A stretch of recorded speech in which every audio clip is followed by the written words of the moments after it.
जी नाज़रीन अस्सलाम वालेकुम। आज मैं मिसिंग पर्सनस के हवाले से कल अख्तर जान मेंगल साहब जो कि बलूचिस्तान नेशनल पार्टी के प्रेसिडेंट है, उनसे हमारी बात हुई थी खैबर टेलीविज़न पे, जो मेरा प्रोग्राम है डेडलाइन इस्लामाबाद में। उसी कंटेस्ट में जब वज़ीर आज़म साहब ने कुछ दिन पहले कहा था कि मिसिंग पर्सनस के हवाले से काफ़ी पेशरफ्ती हुई है, उन्होंने ये भी कहा था कि हम चाह रहे थे कि अख्तर मेंगल साहब जो है वो आर्मी चीफ से बराह रास्त इस इशू पे डिस्कशन करे, मुलाकात करे, लेकिन मेंगल साहब उस मीटिंग में नहीं आए। तो यही सवाल हमने मेंगल साहब से किया कि आपने हुकूमत इसलिए ज्वाइन किया है, मिसिंग पर्सनस आपके 6 पॉइंट जो है उनमें है कि हुकूमत इसी मसले को ज़रूर हल करेगी वरना आप हुकूमत से अलहदा होंगे, तो क्यों आपको जब कहा गया तो आप नहीं आए? उसने कहा देखिए जी, मैं बलूचिस्तान में था, बहुत दूर दराज इलाकों में, और ये मेरे लिए मुमकिन ही नहीं था कि मैं उस दूसरे दिन जो है मैं इस्लामाबाद पहुंच जाता। उन्होंने कहा ये बदकिस्मती, और बाकी ऐसा ही है कि इस्लामाबाद वालों को या पेशावर लाहौर वालों को ये पता नहीं है कि बलूचिस्तान कितना बड़ा सूबा है, उसमें इम्पॉसिबल है। वहाँ पे तकरीबन अगर आप है तो पूरा 24 घंटे आप यू कैन ड्राइव, फिर रोडों की हालत देखे, फिर एक सिचुएशन ये कि क्वेटा से अगर आपने वहाँ पे बाय एयर भी जाना होगा तो 6-7 घंटे लगते हैं ग्वादर जैसे। तो मतलब ये कि बहुत बड़ा एक वसी वरीज़ इलाका है। कहते हैं मैंने प्राइम मिनिस्टर के बंदे के जिसने फ़ोन किया था पीएम हाउस से, मैंने कहा यार बेहतर होगा कि मेरे जो और MNAs है या मेरे जो सेनेटर्स है वो मुलाकात कर जाए, लेकिन कहते हैं वो मुलाकात ना हो सकी। मैं चाहता हूँ कि पहले अख्तर जान मेंगल साहब ने हमारे साथ यानी खैबर टेलीविज़न के साथ जो बातें की हैं पहले वो सुन लेते हैं, उसके बाद उस पर मज़ीद डिस्कशन करेंगे। अख्तर जान मेंगल साहब, आज प्रोग्राम में हमारा इशू वही इशू है जिस इशू की बुनियाद पे आप और आपकी पार्टी जो है हुकूमत में कोalition पार्टनर बने हैं, वो मिसिंग पर्सनस के हवाले से। और ये इशू इधर बलूचिस्तान ज़्यादा है और इसके साथ खैबर पख्तूनख्वा और साबका कबायली इलाकों के हवाले से। अभी तक आप समझते हैं कि गुज़िश्ता 100 दिनों में या 3 महीनों में आपके साथ जो प्रॉमिसेस किए गए थे मिसिंग पर्सनस की रिकवरी के हवाले से, उस पर कुछ प्रोग्रेस हुई है? इसके बाद हम आपसे पूछेंगे कि इमरान खान साहब ने जो बयान दिया था उस पर आपका क्या मौक़िफ़ रहा है? देखें, इन 100 दिनों में जिनका अर्सा 3 महीने होता है, मैं तो ये नहीं कहूँगा कि कोई खातिर ख्वाह में प्रोग्रेस हुई है, और न ही मैं इन 3 महीनों में इतना कुछ एक्सपेक्ट कर रहा था कि जी सब मसले या तमाम के तमाम जो है मिसिंग पर्सन जो है बाजियाब होंगे। लेकिन ये भी हमें एक्सपेक्टेशन नहीं थी कि और लोग उठाए जाएंगे। उनकी बाजियाबी अपनी जगह पर और उठाए जाएंगे, कोई शक नहीं। जी हाँ, हुए हैं, बाजियाब हुए हैं, लेकिन कम तादाद, लेकिन उससे ज्यादा तादाद में जो है लोग उठाए गए हैं, वो उठाए जा रहे हैं। तो इससे जो है हमारा ज्यादा कंसर्न है इस मसले पर। अच्छा, ये जो उठाए जा रहे हैं, ये आपने हुकूमत के साथ या प्राइम मिनिस्टर के साथ ये इशू उठाया हुआ है? जी जी बिल्कुल, क्योंकि हमने तो ये नहीं कहा था कि जी मिसिंग पर्सन को सिर्फ बाजियाब किया जाए और नए पुरानों को छोड़कर नए उठाए जाए। जब हमने इशू रेज किया था, हमने कहा था कि ये सिलसिला बंद होना चाहिए, जो मिसिंग पर्सन गायब है उनको बाजियाब किया जाए। इसका मतलब कि वो सिलसिला खत्म होना चाहिए जो कई अरसों से यहाँ पे चल रहा है। मेंगल साहब, परसों प्राइम मिनिस्टर साहब ने ये कहा कि मिसिंग पर्सनस की रिकवरी के हवाले से हुकूमत, अदलिया और फौज जो है वो बिल्कुल इस मामले पे उनका मौक़िफ़ एक है। मतलब ये है कि उनकी बाजियाबी के हवाले से, और उसी ही उसमें आपके हवाले से बात की कि मेंगल साहब से के साथ हमने मीटिंग अरेंज की थी चीफ ऑफ आर्मी स्टाफ कमर बाजवा साहब के साथ कि वो खुद आके इस इशू पे मज़ीद वो करें, लेकिन आप अवेलेबल नहीं थे, बल्कि उस मीटिंग में आप नहीं आए। तो जब सारे एक हैं, एक पेज पे हैं, तो फिर प्रोग्रेस के बजाय आप कहते हैं कि मसला एग्रीवेट हो गया है कि मजीद लोगों को मिसिंग पर्सन में डाला गया है। देखिए, फिर मुझे खुद हैरानी इस बात पर है कि सब जब एक पेज पर हैं तो ये मसला हल को क्यों नहीं हो पा रहा। और जहां तक उस मीटिंग का ताल्लुक है, अक्टूबर, मुझे डेट भी याद है, 5 अक्टूबर हमारे यहाँ बाई इलेक्शन हो रहा था, मैं इंटीरियर में था। अब ये यहाँ के लोगों को, हमारी ब्यूरोक्रेसी को, हमारे हुक्मरानों को ये पता नहीं कि जी बलूचिस्तान की जोग्राफी, पाकिस्तान के जोग्राफी तो उनको मालूम नहीं, बलूचिस्तान की जोग्राफी के बारे में तो किसी को तो कुछ पता ही नहीं कि हम किस दुनिया में रहते हैं और हमारा महल वकूफ क्या है।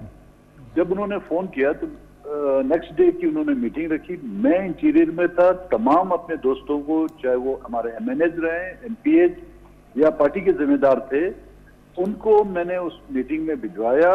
अगर मैं मौजूद नहीं था, पार्टी तो मौजूद थी, उनसे बात कर लेते, उसके साथ भी ये मसला हल हो सकता था। लेकिन अब भी मिसिंग पर्सन्स के हवाले से वो किसी से भी अगर मीटिंग कराना चाहते हैं, बिल्कुल मैं उनके लिए तैयार हूं, बशर्ते के इस मसले को हल करने की संजीदगी से लिया जाए इसको।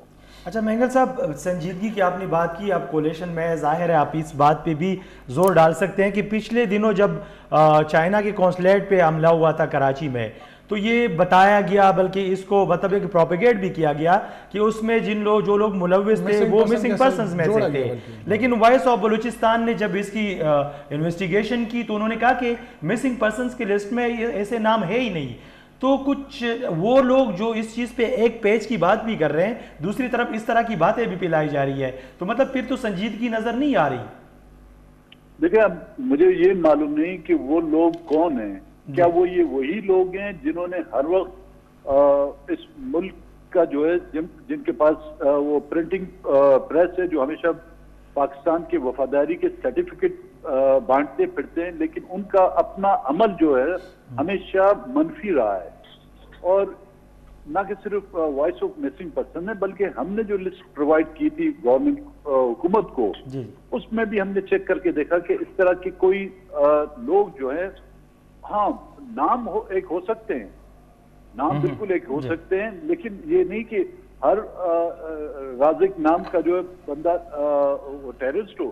अगर इस तरह देखा जाए तो क्या कोई पाकिस्तानी किसी गैर मुल्क में अगर टेररिज्म एक्ट में पकड़ा जाता है या उसको शुबा होता है, तो क्या वो तमाम के तमाम पाकिस्तानी होंगे? कोई मुसलमान अगर किसी टेररिस्ट एक्टिविटीज में मुलविस है, तो क्या तमाम के तमाम मुसलमानों को टेररिस्ट करार देंगे? अच्छा मेंगल साहब, ये अगर आप कहते हैं कि हुकूमत ने संजीदगी दिखाई, अगर संजीदगी हुकूमत की तरफ से आपको नहीं दिखाई दी, तो फिर आप हुकूमत के साथ रास्ते जुदा कर सकते हैं कि मतलब वो वादे इफा नहीं हुई? देखिए, हमने हुकूमत से ना कोई मराद हासिल किए हैं, ना ही हमने उनसे कोई वजारतों की डिमांड की है।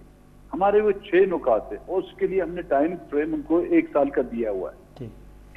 अगर लोग हमारे 10-10 साल इंतजार कर सकते हैं अपने प्यारों के लिए, अपने बच्चों के लिए, तो हम 1 साल तक इंतजार करेंगे, देखेंगे उनको। अगर कोई प्रोग्रेस हुई तो कंटिन्यू रखेंगे, अगर नहीं रही तो आने में शायद देर लगती है, निकलने में इतनी देर नहीं लगेगी। मेंगल साहब, you being a senior politician और नेशनलिस्ट लीडर, एक सवाल है कि पाकिस्तान में ये मिसिंग पर्सन्स के हवाले से स्पेशली 2 कम्युनिटी टॉप पे है, बलोच है और पख्तून है, और फिर कुछ कराची के भी है।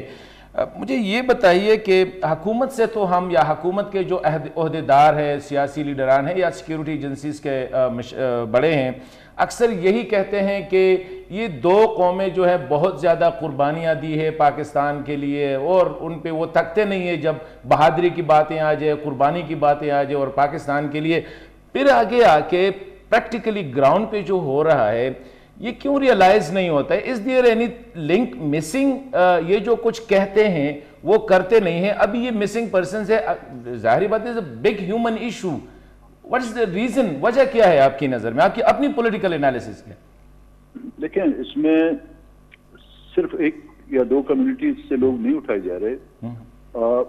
बलूचिस्तान तो कई अरसों से इस आग में जलता आ रहा है, लेकिन 9/11 के बाद पश्तूनों पे भी ये मसला आन पड़ा, सिंधियों पे भी, कराची में रहने वाले उर्दू स्पीकिंग, और यहाँ से पंजाब से भी काफी लोग जो है मिसिंग है। ये पूरे पाकिस्तान का मसला है, लेकिन बलूचिस्तान इसमें जो है सरफहरिस्त है। उसके बाद जो है हमारे पश्तून भाई हैं। जिस तरह आपने कहा कि हमने कुर्बानियां दी, मेरे ख्याल में इस मुल्क का एक वो असूल बन गया है कि जो ज्यादा कुर्बानी दे उसको कुर्बान करना लाजुम है। आप लोगों ने सुना अख्तर जान मेंगल साहब को, उसने जो बातें की मेरे ख्याल में क्वाइट क्लियर, और कि हमने हुकूमत के साथ इस इशू पे कोalition भी की है। साथ साथ उसने एक बात की कि बदकिस्मती ये है कि रिकवर तो क्या करना है, मज़ीद मिसिंग पर्सनस की तादाद में इजाफ़ा हुआ है और जितने रिकवर हो जाते हैं उनसे ज़्यादा वो मज़ीद जो है गुम हो जाते हैं, नंबर वन। नंबर टू, उसने जो बात की, देखिए इस मुल्क में अजीब रीत पाई जाती है कि जिन लोगों ने सबसे ज़्यादा कुर्बानियाँ दी, उसमें या पख्तून है या मैंने कहा सब ने कुर्बानियाँ दी, बलोच ने भी दी है, सिंधी ने भी दी है, महाजर ने, पंजाबी ने, पख्तून ने। लेकिन रिसेंट पास्ट में अगर देखें तो इस मुल्क के लिए सबसे ज़्यादा कुर्बानियाँ बलोचों ने और पख्तूनों ने दी है।